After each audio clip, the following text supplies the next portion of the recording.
Silver Blaze. "I'm afraid, Watson, that I shall have to go," said Holmes as we sat down together to our breakfast one morning. "Go? Where to?" "To Dartmoor, to King's Pyland." I was not surprised. Indeed, my only wonder was that he had not already been mixed up in this extraordinary case, which was the one topic of conversation through the length and breadth of England. For a whole day my companion had rambled about the room with his chin upon his chest and his brows knitted, charging and recharging his pipe with the strongest black tobacco, and absolutely deaf to any of my questions or remarks.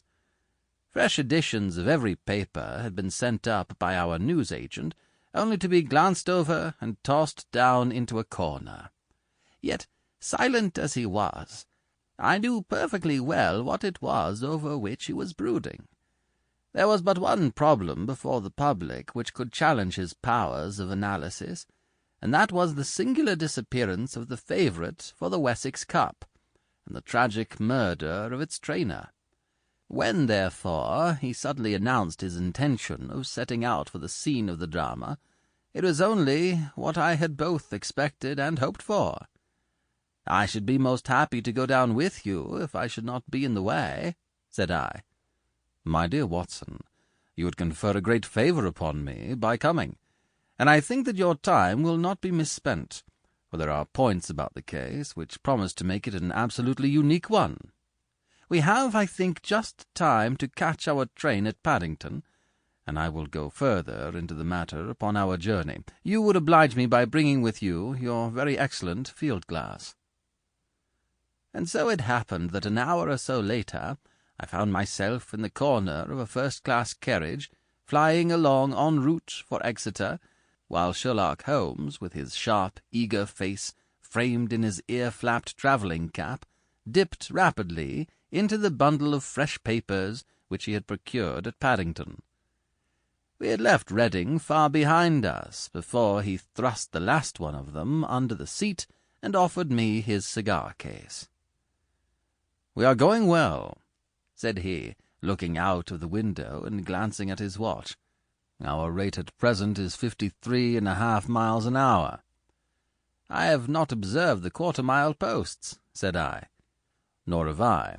But the telegraph posts upon this line are 60 yards apart, and the calculation is a simple one. I presume that you have looked into this matter of the murder of John Straker and the disappearance of Silver Blaze?" "I have seen what the Telegraph and the Chronicle have to say." "It is one of those cases where the art of the reasoner should be used rather for the sifting of details than for the acquiring of fresh evidence. The tragedy has been so uncommon, so complete, and of such personal importance to so many people, that we are suffering from a plethora of surmise, conjecture, and hypothesis.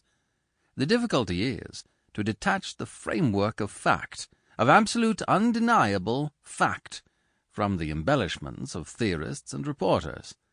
Then, having established ourselves upon this sound basis, it is our duty to see what inferences may be drawn and what are the special points upon which the whole mystery turns.